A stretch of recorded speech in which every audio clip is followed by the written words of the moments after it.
I'll never forget the way Kyle walked into my housewarming like he owned the damn place. No six-pack, no side dish, not even a congrats. Just strolled into my backyard, nodded, and headed straight for the burgers. My name's Rick. I'm 58 now, but this all started when I was 49, just outside Joliet.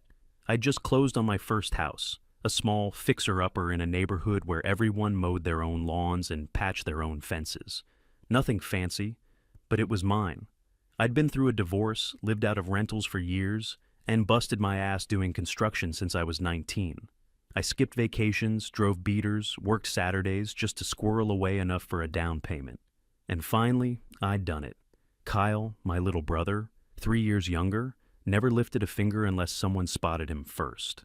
Our folks handed him everything growing up. Car when he turned 16, free ride through college. Rent paid when he got screwed over by his last 3 landlords. And don't even get me started on the tuition they covered after he changed majors twice. Meanwhile, I was out on job sites hauling drywall at 21, trying to keep the lights on. He floated from one gig to the next. Gym manager, weed shop clerk, delivery driver, always with a story. The manager hated me. The hours were sketchy. They lied in the interview. It was never his fault. So when I invited the family over for a backyard BBQ to celebrate my new place, I wasn't expecting help from Kyle, but I figured he could at least show a little respect. Nope. He hung around for maybe an hour, mostly scrolling his phone, half listening to my buddies talk about siding prices and sump pumps. Then, just as he was walking out, he turned to me and said, "Hey, this place is perfect. Mind if I throw my birthday party here next weekend?" I blinked. "Seriously?" "Yeah, it's got a great setup for people. Fire pit, yard space. I'd clean up after." "No, man," I said. "I just got this place. I'm not turning it into a bar." He raised an eyebrow. "Wow, uptight much?" Then he left. Didn't even say bye to our parents. No text, no call. Ghosted me for weeks. Quick note, before we go further, tell us which city or country you're watching from. At first, I thought maybe he was just embarrassed or whatever. But knowing Kyle, I should have known better. That wasn't the end of it.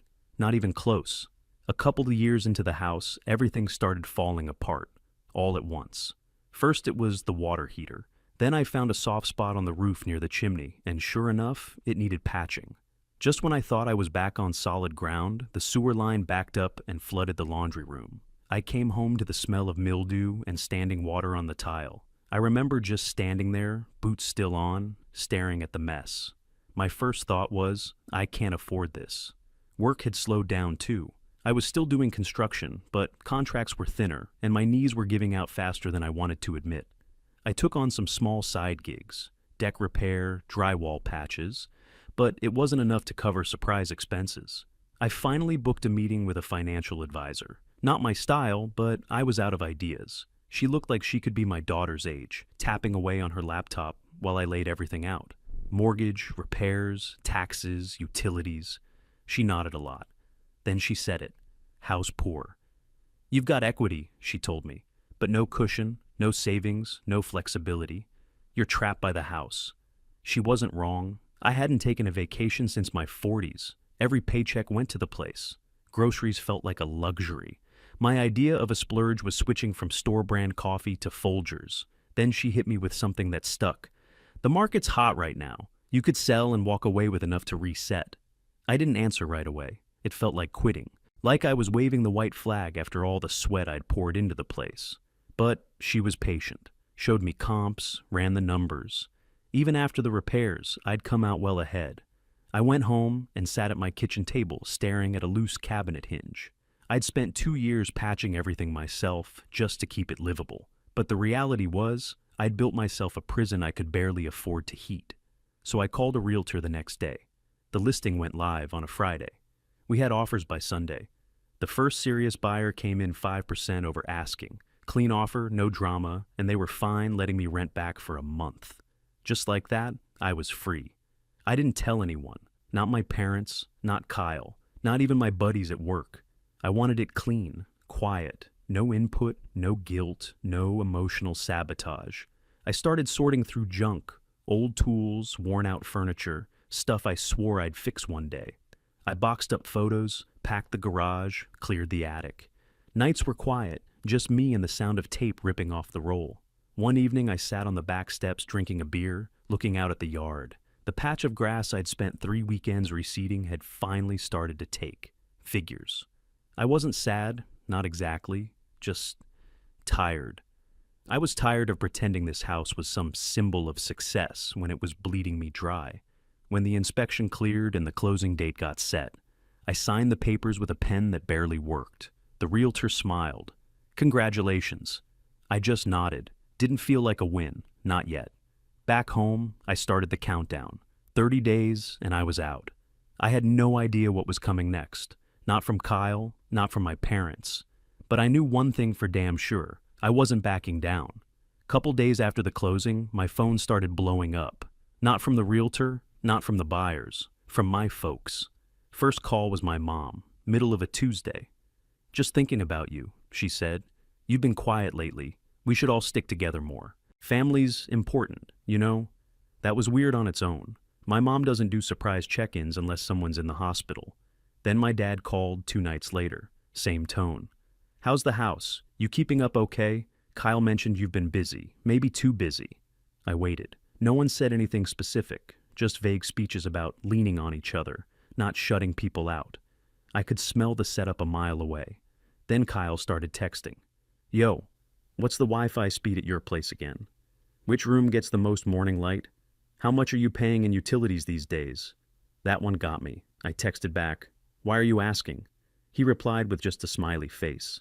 The next day he asked if a king-size bed would fit in the back room, my tool room, the only space I had that wasn't a bedroom. I stared at my phone like it had grown horns. "Why?" I sent back. No answer for 2 hours. Then finally, "Just thinking ahead."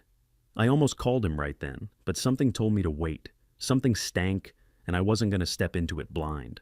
Sunday dinner rolled around like it always did. Pot roast, mashed potatoes, same table we grew up eating at. I didn't say a word about the house. The final paperwork wasn't done yet, and I wasn't ready to drop that bomb. But when I walked in, I knew something was off. Mom had the good china out, napkins folded, candles lit. Dad was in slacks. Kyle showed up wearing a button-down shirt like he was heading to court. Nobody dresses up for pot roast. We sat down, and they went right into it. "You know," my mom said, spooning carrots onto my plate. "Your house must get awful quiet," Dad chimed in. "It's a big place for one person. Seems like a waste, honestly."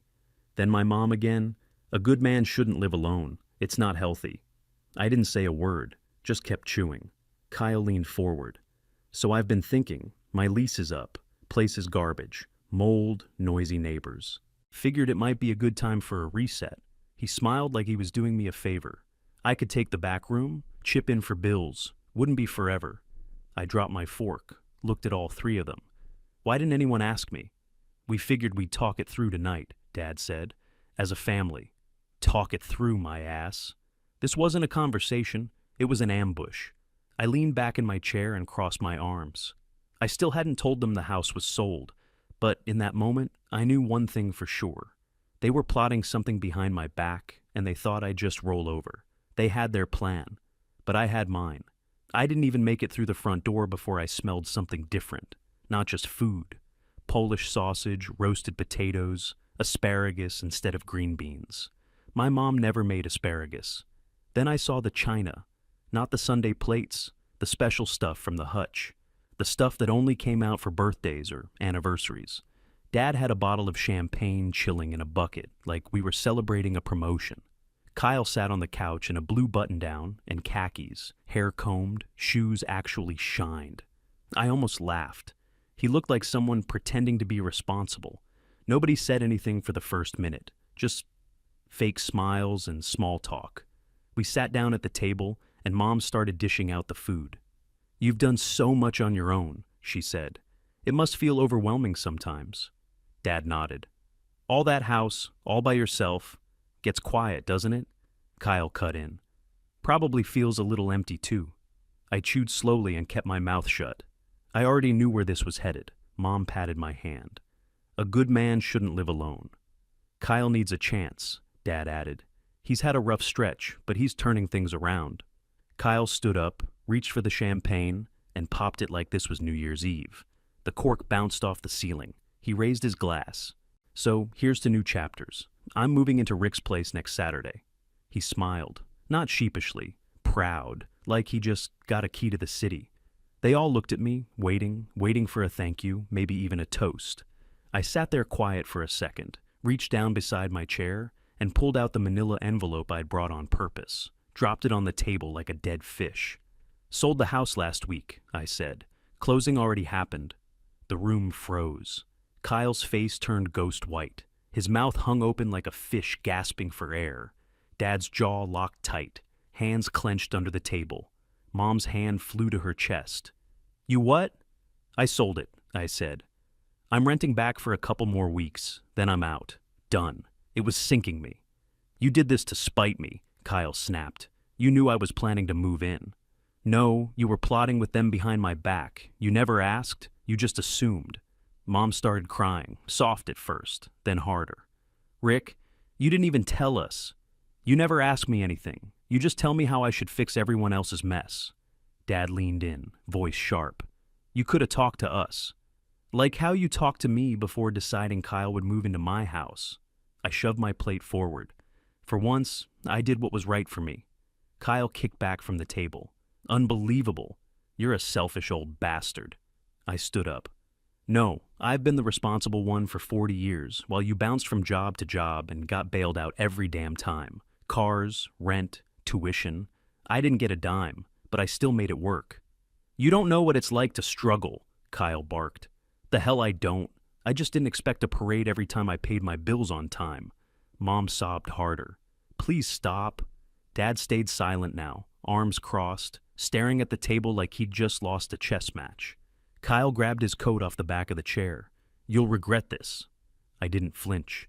Already regretted keeping my mouth shut this long. He stormed out, slammed the door so hard the cabinet rattled. Mom buried her face in a napkin. I turned to Dad. Don't call me selfish again. You had 2 sons. Only one of us ever had to figure shit out on his own. He didn't look up, just nodded once. Like maybe, deep down, he knew I was right. I picked up the envelope and walked out without saying another word. By the time I pulled into my driveway that night, I already had 3 missed calls and a voicemail from my mom. The next morning, it was 6 more texts. We were just trying to help Kyle. He needs family right now. You blindsided us. I didn't respond. Kyle started blowing up my phone next. Not even to talk to me, just to talk about me. He told people he was already planning to move in, like it was a done deal. Now he looked like a fool, and he was pissed. One of our cousins messaged me on Facebook. I thought Kyle was living with you. That's what he said.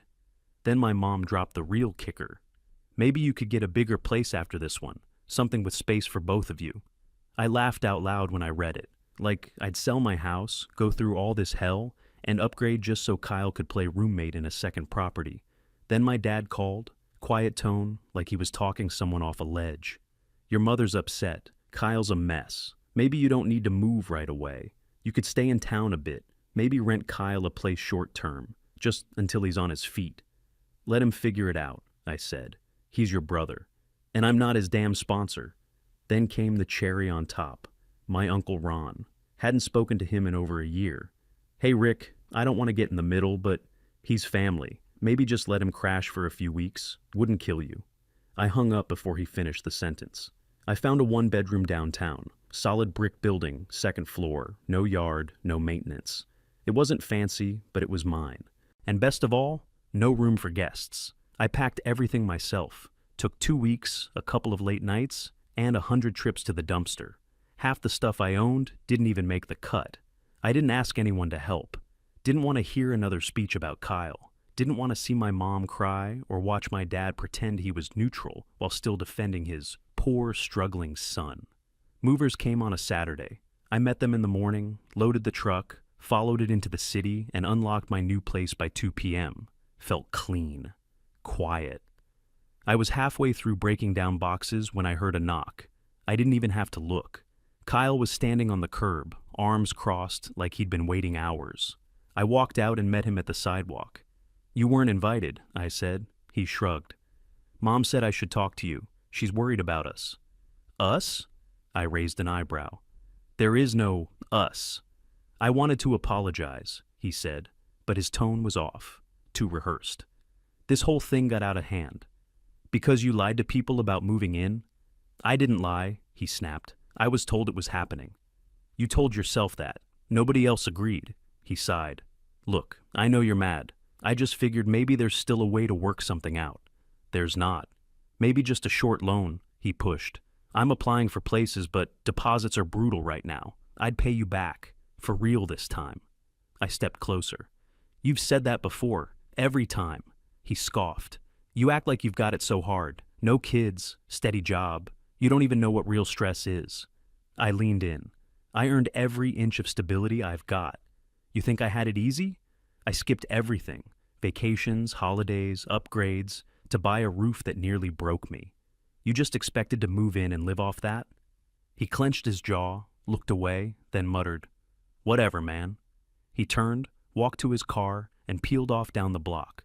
I locked the door behind me and went back to unpacking. This time, I didn't feel guilty. Not even a little. I got home late that night from a drywall job across town. Side work, under the table. I was tired, hungry, and ready to throw myself onto the couch when I saw Kyle's car parked right out front. He was leaning against the hood like he was waiting for a date. I parked in the alley and came around the side, keys in hand. He didn't move. Been out here long? I asked. He smirked. Couple hours? Figured you'd show up eventually? Should have figured you'd still be pushing this. He stepped forward like nothing was wrong. Mom and Dad said I should apologize, so here I am. I waited. I'm sorry things got heated, he said. I just felt blindsided. We all did. Because I didn't let you hijack my house? He ignored that. Look, I'm trying here. Maybe we can work something out. Short term. A few months, I move in, help out, split the bills. You'd barely notice I'm there. You serious? As a heart attack. I even got a job lead lined up. I'm making moves, man. I just need a little space to land. I shook my head. No. He blinked. Wait, what? No, not happening. He laughed like I was joking. Come on, just like... Alone then. I'll get my own place, I swear. You know I'll pay you back. You've said that every time you borrowed from me since high school. His smile faded. Dude, it's not like you're broke. You just made a pile off that sale. Exactly. I finally caught a break after decades of grinding. I'm not handing it off to someone who still thinks help means handing over my keys or my wallet. Kyle crossed his arms. So that's it? You're just done with me? This isn't about being done. It's about being smart. I'm not your safety net. I used to be, and you walked all over it. You think I wanted things to go like this? He snapped. You think I planned to be 30-something and crashing couches? Life hits people different. I didn't get your easy setup. No kids, no ex, steady job. You had it smooth. That got me. I stepped in closer. You think this was easy? You think waking up at 5 a.m. for 30 years, hauling pipe and concrete, coming home sore and broke was easy? He looked away. I earned every damn dollar I've got. You coasted while Mom and Dad covered everything, and you're still waiting for someone to catch you before you fall again. He opened his mouth, but nothing came out. I unlocked the door. You can stay out here and think about it. I've got boxes to unpack. He muttered something under his breath and turned toward his car. Right before he got in, he said, You're cold, Rick. Real cold.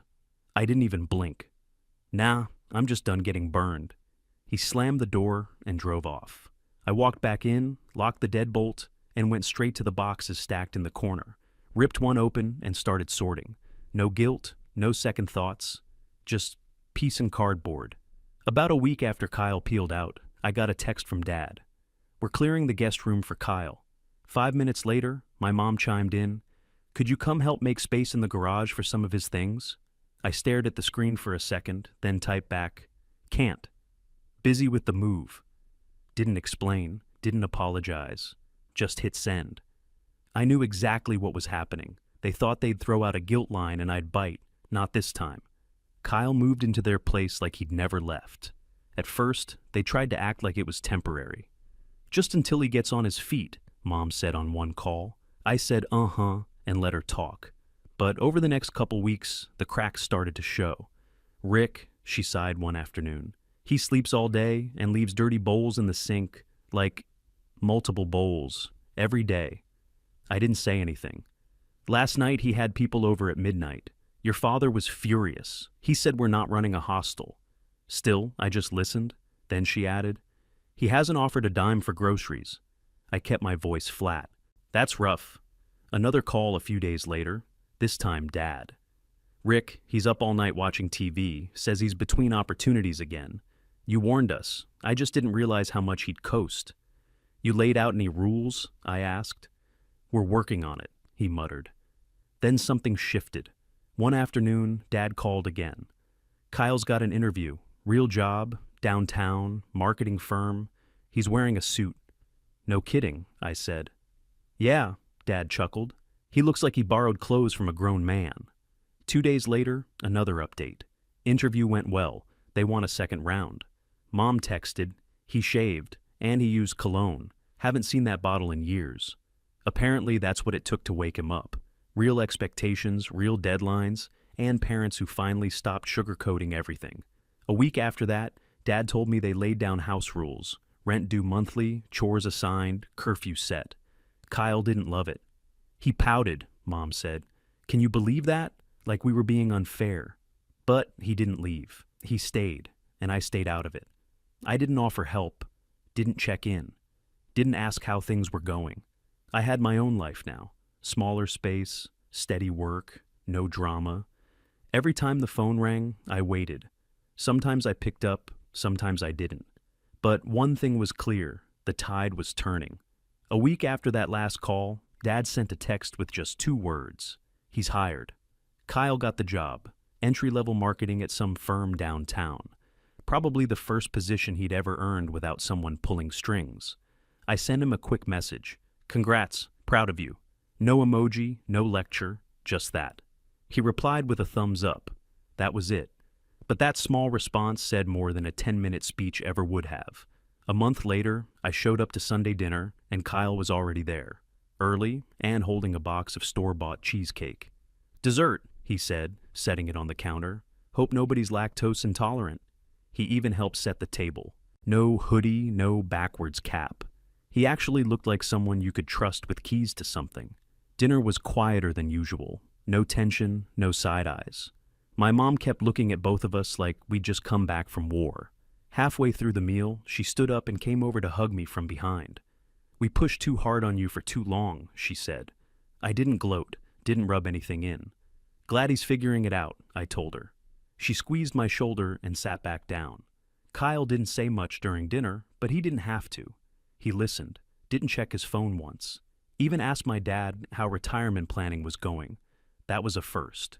2 months later, I got another message from him. "Moving into a studio near the train station. Place is small, but it's mine. You around Saturday?" I showed up with a folding chair and a 6-pack. He was already halfway moved in. Futon, little IKEA table, mini fridge humming in the corner. "Where's the rest of it?" I asked. He laughed. "This is the rest." We cracked open a couple beers and sat by the window. "You did all this solo?" I asked. He nodded. "First time I've paid a deposit with my own money. Felt weird. Felt good." I tipped my beer toward him. "Proud of you." He didn't look at me right away, just stared out the window. Then he said, "Thanks for not letting me take the easy way again." I didn't say anything back. Didn't need to. We sat there for maybe an hour, no agenda, no awkward silences. Just 2 guys who finally understood something about each other. We weren't best friends now. Still had different lives, different rhythms. But the resentment was gone. And in its place, finally, was respect. After helping Kyle move in, I went back to my place and finally exhaled. No yard, no leaky pipes, no busted appliances waiting to ruin my week.